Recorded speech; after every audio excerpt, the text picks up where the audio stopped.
It happened in early 2000 when I was working at a juvenile detention center in a small town in Oklahoma as a corrections officer. I was working nights at the time and went to work at 9 p.m. One night, when I arrived for work, my supervisor looked confused and asked what I was doing there. I said, "I work tonight." And he said, "But they said you called in a few hours ago saying that you were sick." I was a bit confused and said, "It must have been someone else and they got the message wrong." After everyone else showed up for work that night, it was a bit more weird. But we carried on as usual and assigned everyone their places for the night. I went to work in the control room where I usually worked.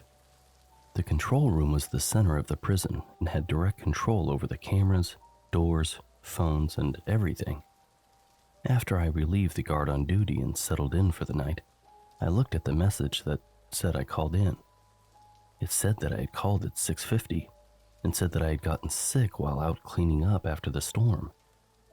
There had been a storm the night before and it was a bit bad, but not anything that I had to go out and clean up.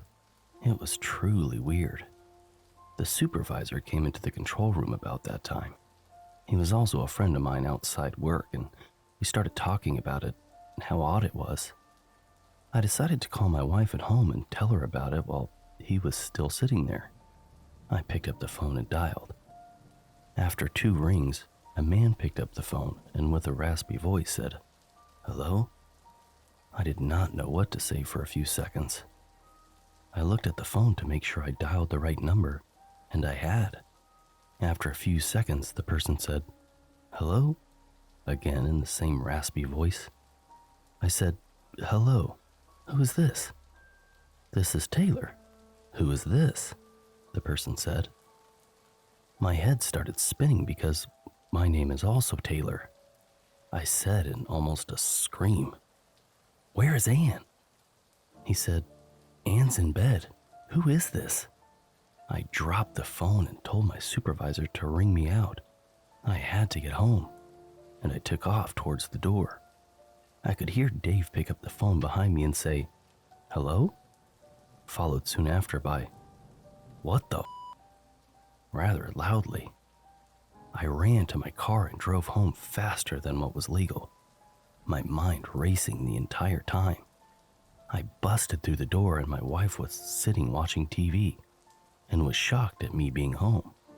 I asked her who was there and she said no one had been here. After a rather long talk with my wife, I went to call the prison to tell them what was going on, but the phone was dead. I went back to work and when I came in, Dave was acting weird and asked me, "How the hell are you doing this?" He told me that when I left, he picked up the phone and the person on the other end sounded like me.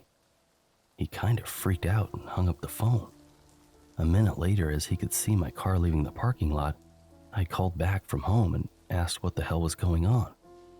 He said that I was a bit irate and said I was sick and did not feel like playing these games and was telling him to stop prank calling me and hung up.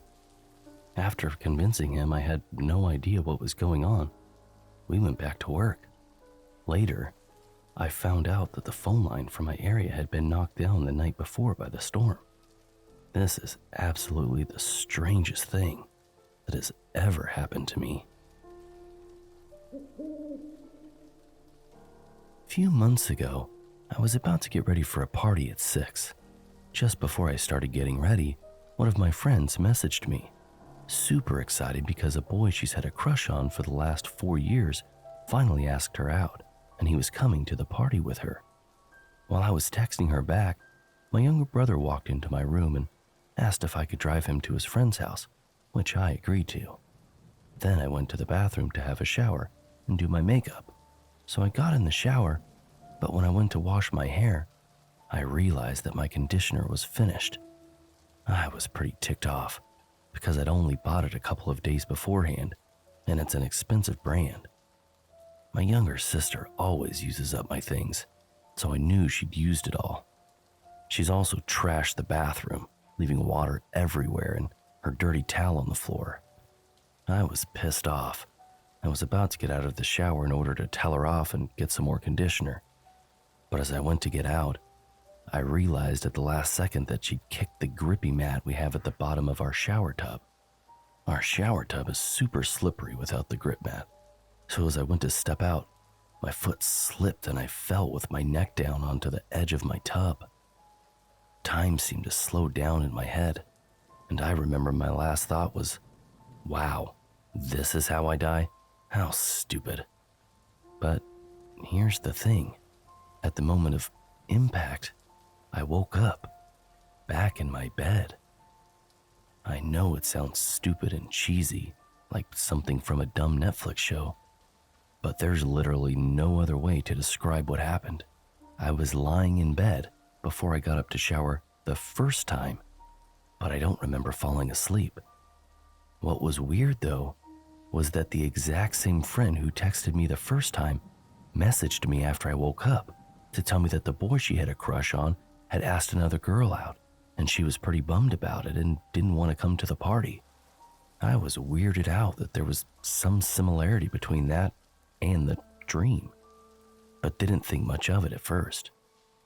As I went to reply, my younger brother came in to ask if I would take him to his friend's house. All the blood drained from my face. He stood in the doorway, looking confused, and asked me what was wrong. I rushed into the bathroom, feeling like I was losing my mind, and went to check the conditioner bottle. I know this sounds completely crazy, but the bottle was finished just like before, and the grip mat was kicked up. At that point, I went to lie back down in bed and texted my friends to tell them that I wouldn't be going to the party. Do you guys know the whole theory about when people die in one timeline, they shift into another? I think that may have happened to me. Back in early April this year, my family were going on a road trip to Montana to visit our grandparents.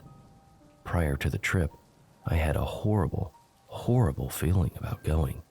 I kept having flashes of car accidents in my head, and I was sure that we were going to get in one if we left. It was so strange, because I have a pretty severe anxiety disorder, but this didn't feel like my anxiety at all. And I never have anxiety about road trips. I love them. So we left Saturday of that week. I told my parents I had a bad feeling about driving up there, but they dismissed me as being anxious. But I had never felt so certain about something in my life. Getting into that car felt like signing my death sentence. So we were about 6 hours in, and at this point, I started to think I was being ridiculous, and a wave of calmness just washed over me. This is where shit gets strange. My dad passed an underpass, and everything just shifted. I feel like I saw everything in slow motion for a whole 4 or so minutes. My parents were joking beforehand, but their faces moved so slowly, and then the light in the car started to shift. This is the scary part, because I thought I must have been going insane. For a few seconds, there was a huge illumination of light into our car, and I looked at my family and could not tell who they were or what they meant to me. And then it's like everything just came back. The light shifted back and I knew who everyone was, but it felt like something imperceptible had changed.